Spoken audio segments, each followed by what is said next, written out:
Hello my dear student, जैसे कि आप देख रहे हैं आज जो है आप एसएसटी में संघवाद के बारे में इस लेसन की पूरी जो है जानकारी आप लेंगे और इस लेसन के बारे में जो भी आपको डाउट है वो आज खत्म हो जाएगा।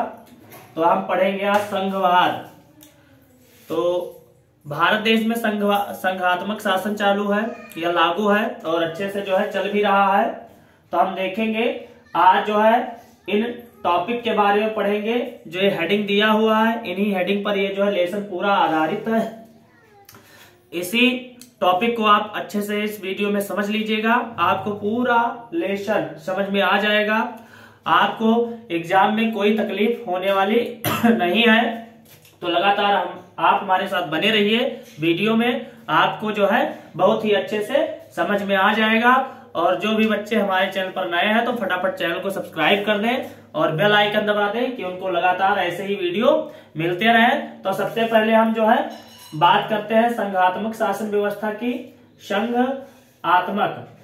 संघात्मक शासन व्यवस्था जो होती है एकात्मक शासन व्यवस्था के बारे में बात करेंगे। सबसे पहले एकात्मक शासन व्यवस्था क्या होती है उसके बारे में जानेंगे। तो एकात्मक शासन व्यवस्था में केंद्र सरकार जो है इसमें होती है, केवल एक व्यवस्था ही शासन चलाती है। केंद्र सरकार के अधीन जो भी राज्य सरकार या प्रांतीय सरकार होती है वो केंद्र के अधीन होती है। केंद्र सरकार ही उस पर कानून चलाती है, उसी के अधीन उसे काम करना रहता है। तो एकात्मक शासन व्यवस्था वो कहलाएगी। वहां पर जो है राज्य सरकार और प्रांतीय सरकार जो है केंद्र सरकार के अधीन ही रहकर कोई काम करेगी और केंद्र सरकार जो है राज्य सरकार और प्रांतीय सरकार से प्रश्न कर सकती है, उससे कानून बनवाने का भी जो है दावा कर सकती है, दबाव डाल सकती है। तो एकात्मक शासन व्यवस्था में केवल केंद्रीय सरकार होती है, उसी का कानून चलता है और जो राज्य सरकार और प्रांतीय सरकार होती है उनके अधीन रहकर काम करते हैं। तो उसे क्या कहेंगे? एकात्मक शासन व्यवस्था कहेंगे। अगला आपका टॉपिक होगा संघात्मक व्यवस्था क्या है। संघात्मक व्यवस्था क्या है? अभी आप पढ़े एकात्मक व्यवस्था। एकात्मक व्यवस्था में केवल केंद्र सरकार के ही पास जो है सारी शक्तियां निहित होती है, उन्हीं के अधीन जो है राज्य और प्रांतीय सरकार काम करते हैं। लेकिन संघात्मक व्यवस्था में इसका क्या होगा हम देखेंगे कि संघात्मक व्यवस्था में केंद्र सरकार होती है, राज्य सरकार होती है और प्रांतीय सरकार होती है।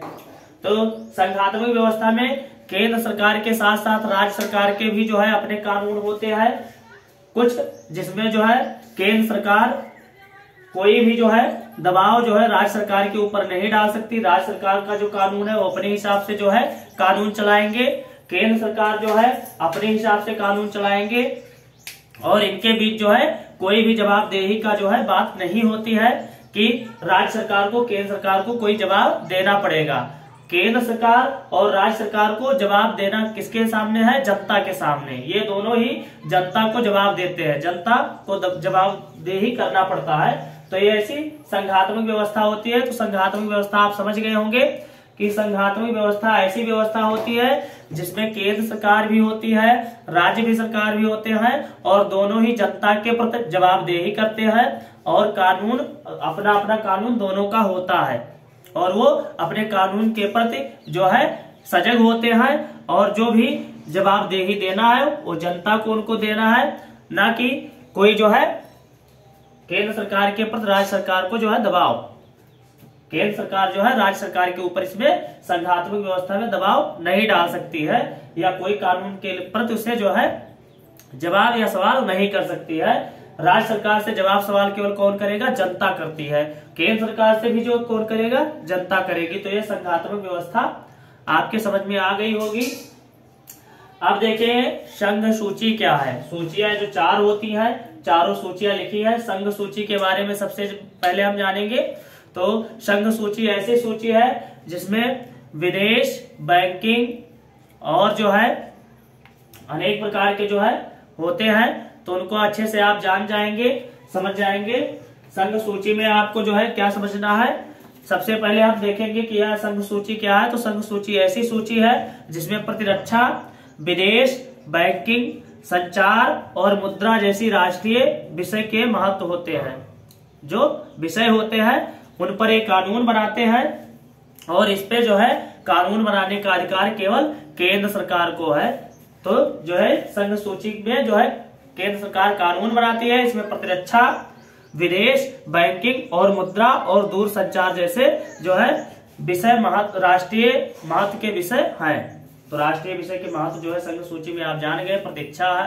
प्रतिरक्षा, विदेश, बैंकिंग और संचार ये जो है, और मुद्रा जो नोट होते हैं, मुद्रा जो चलती है वो जो है संघ सूची के अंतर्गत आते हैं। और राज्य सूची के बारे में जो हम बात करेंगे तो राज्य सूची ऐसी सूची है, इसमें जो है पुलिस, व्यापार, वाणिज्य, कृषि और सिंचाई ऐसे विषय जो है प्रांतीय महत्व वाले विषय रखे जाते हैं। इन पर जो है कानून बनाने का अधिकार जो है राज्य सरकार को होता है। इसमें जो है राज्य सरकार कानून बनाती है। जो राज्य सूची होती है, समवर्ती सूची में हम क्या करेंगे, समवर्ती सूची में जो है हम देखते हैं, इसमें जो है इस सूची में शिक्षा, वन, मजदूर संघ, विवाह जैसे जो है बात शामिल होते हैं। इन विषयों पर जो है बात बनती है और इस पर जो है दोनों ही सरकारें, जो केंद्र सरकार और राज्य सरकार है, दोनों ही मिलकर जो है कानून बनाते हैं। और अगर इसमें दोनों के बीच किसके, केंद्र सरकार और राज्य सरकार के बीच अगर टकराव होता है तो सबसे पहले केंद्र सरकार की बात को जो है इसमें महत्व दिया जाता है। केंद्र सरकार के कानून को इसमें महत्व दिया जाएगा समवर्ती सूची में। समवर्ती सूची में आप जो है समझ गए होंगे शिक्षा, वन, मजदूर और जो है विवाह जैसी बातें आती हैं, तो इसको जो आप समवर्ती सूची में जानते हैं। समवर्ती सूची में शिक्षा, वन, मजदूर संघ और विवाह जैसे बातें जो है विषय के महत्व को रखा गया है, जो है विषय वाली बात रखी गई है। अब देखते हैं अवशिष्ट सूची क्या है। अवशिष्ट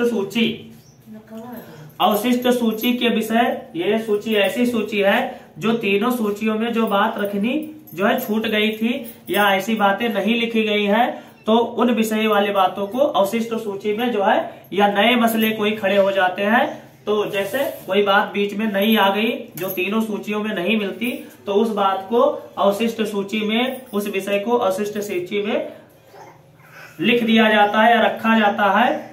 और इन पर जो है केंद्र सरकार कानून बनाती है। अवशिष्ट सूची में केंद्र सरकार कानून बनाती है और संघ सूची में भी केंद्र सरकार कानून बनाती है। राज्य सूची जो है वो राज्य के अधीन होता है, राज्य सरकार इस पर कानून बनाती है। समवर्ती सूची जो है इस पर जो है राज्य सरकार और केंद्र सरकार दोनों कानून बनाती है। लेकिन अगर राज्य और केंद्र सरकार के बीच अगर टकराव होता है तो केंद्र सरकार को सबसे पहले वरीयता दी जाएगी। केंद्र सरकार की बात मानी जाएगी, राज्य सरकार की बात नहीं मानी जाएगी। उसके बाद हम देखते हैं स्थानीय शासन के बारे में क्या है। तो स्थानीय शासन के बारे में आप लोग जानेंगे। स्थानीय शासन सत्ता के 3 स्तर, 3 ढांचे बनाए गए हैं। एक तो केंद्र सरकार और एक राज्य सरकार और एक स्थानीय शासन होती है। जैसे जो है गांव में जो होता है या प्रांत में होता है, शहर से निकलकर जब गांव की तरफ बढ़ते हैं तो स्थानीय शासन होती है। अपने अपने जो है स्थान के नियमों, जैसे किसी भी प्रकार के जो है स्थानीय शासन जो है होती है। इसमें स्थानीय शासन में जो है एक स्थान के विशेष लोग, जैसे जिसके बारे में जो है केंद्र तक बातें ना पहुंच पाए, तो उसके लिए स्थानीय शासन की व्यवस्था की गई है। वहां की शासन व्यवस्था को जो है देखा जाता है। यहाँ के जो है कुछ स्थानीय लोग इस कानून को विशेष रूप से बनाते हैं और स्थानीय लोग ही जो उसका पालन करते हैं। और इनका जो ये स्थानीय शासन कानून होता है वो स्वयं का होता है, किसी अन्य ज्यादा दूर क्षेत्रीय में नहीं होता है। इसका ज्यादा फैलाव स्थानीय कानून का नहीं होता, ये स्वयं के लिए होता है। जैसे आप मान सकते हैं विवाह, शादी आदि संस्कार होते हैं जो एक प्रांत में या स्थान पर ही होते हैं, जो अपने समाज में ही लोग करते हैं, वो स्थानीय कानून या शासन में आते हैं। अब हम देखेंगे पंच। प्रत्येक गांव में एक ग्राम पंचायत होती है। प्रत्येक गांव में एक ग्राम पंचायत होती है। इसके बारे में अच्छे से जानना चाहिए हमें। इसके सदस्यों को पंच कहा जाता है। पंच किसे कहते हैं? प्रत्येक गांव में एक ग्राम पंचायत होती है और उसके सदस्य को हम क्या कहेंगे? पंच कहेंगे। ना पंच के मतलब ये ना मतलब समझ लीजिए प्रधान होता है।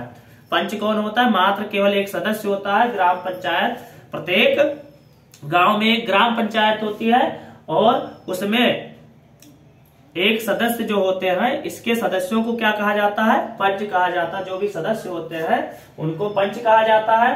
अब हम बात करते हैं सरपंच की। तो सरपंच पे आते हैं तो प्रधान पे आप आएंगे। ग्राम पंचायत के अध्यक्ष को मतलब प्रधान को क्या कहते हैं? सरपंच कहते हैं। ग्राम पंचायत के अध्यक्ष को क्या कहते हैं? सरपंच कहते हैं। और इनका चुनाव आप जानते ही हैं, गांव में है तो गांव के बारे में जानते हो। इनका चुनाव जो है गांव के जो जनता होती है वो करती है और हर 5 साल में ये जो है होता है। और इसमें कौन मत देता है सरपंच को?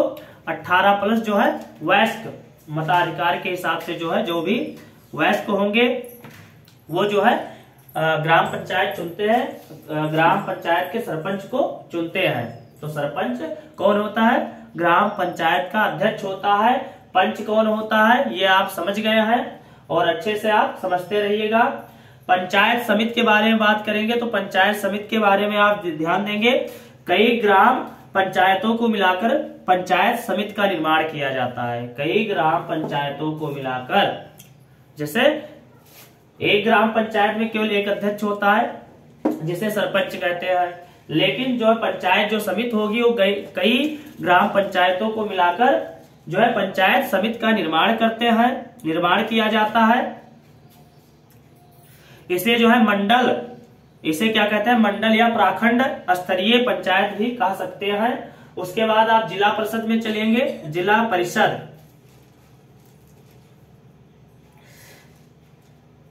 किसी जो जिला में जो है पंचायत समिति होती है, किसी भी जिला में जो जिला है वो किसी भी जिला के जो जितने भी पंचायत समिति होती है उसे मिलाकर क्या बनता है?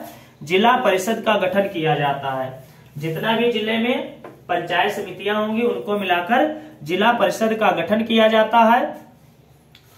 उसके बाद आप नीचे देख रहे हैं मेयर। जब कुछ बाजार जो है कुछ शहर की तरफ रुख कर रहे हो या शहर बन चुके हो तो वहां जो है पंचायत या सरपंच या पंच ये सब थोड़ा और अग्रसर होके आगे जो है शहरीकरण के रूप में जो है नगर पालिका के रूप में स्थानीय सरकार बनाते हैं। जिस प्रकार से गांव के स्थानीय सरकार पंचायत होती है, पंचायत समिति होती है, सरपंच होते हैं, पंच होते हैं, वैसे ही नगर पालिका, शहरों में नगर पालिका जब शहर बन जाते हैं, जो भी बाजार पहले बने उसके बाद फिर वो शहरीकरण में बदलने लगे, भीड़ ज्यादा होने लगी, तो वहां पर जो है पंचायत वाली बात हट जाती है। वहां पर मेयर आ जाते हैं। मेयर मतलब चेयरमैन। शहरों में नगर पालिका स्थानीय सरकार के रूप में काम करती है। शहर में क्या होता है? नगर पालिका जो होती है वो स्थानीय सरकार के रूप में काम करती है और नगर पालिका के राजनीतिक प्रधान को मेयर कहते हैं। जैसे गांव में प्रधान जी होते हैं वैसे जो है शहरों में नगर पालिका के अंतर्गत जो है नगर पालिका के राजनीतिक जो होते हैं प्रधान को क्या कहा जाता है? मेयर कहा जाता है। तो आप संघात्मक शासन या संघात्मक लेशन के बारे में आप अच्छे से आज इस वीडियो में समझ गए हैं। और आपको कोई भी परेशानी होगी तो फटाफट जो है कमेंट बॉक्स में वो डाल देना। अगर कोई परेशानी नहीं है तो आप जो और भी बातें लिख सकते हैं जो भी आपको ना समझ में आई है तो कमेंट करना एंड में जो है वीडियो में ना भूलें और वीडियो को लाइक करना ना भूलें। तो वीडियो को कमेंट और लाइक जरूर दें। और कोई भी आपको समस्या है एसएसटी में तो उसके लिए आप जो है बता सकते हैं, कमेंट कर सकते हैं।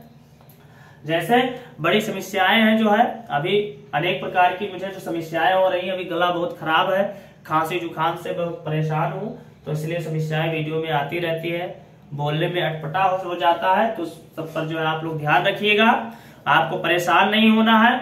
जो भी बात इसमें आपको जो इन सूचियों में ना समझ में आए, जो हेडिंग दिया गया हो उसमें जो भी बात आपको समझ में ना आई हो उसके बारे में आप जो है कमेंट बॉक्स में वो बात रख सकते हैं, कह सकते हैं। तो जो है वीडियो के अंत में एक बार फिर आपसे रिक्वेस्ट है कि अगर आप चैनल को अभी सब्सक्राइब नहीं किया है तो सब्सक्राइब कर लीजिएगा और वीडियो के अंत में जो है लाइक और कमेंट करना वीडियो में ना भूलिएगा। धन्यवाद।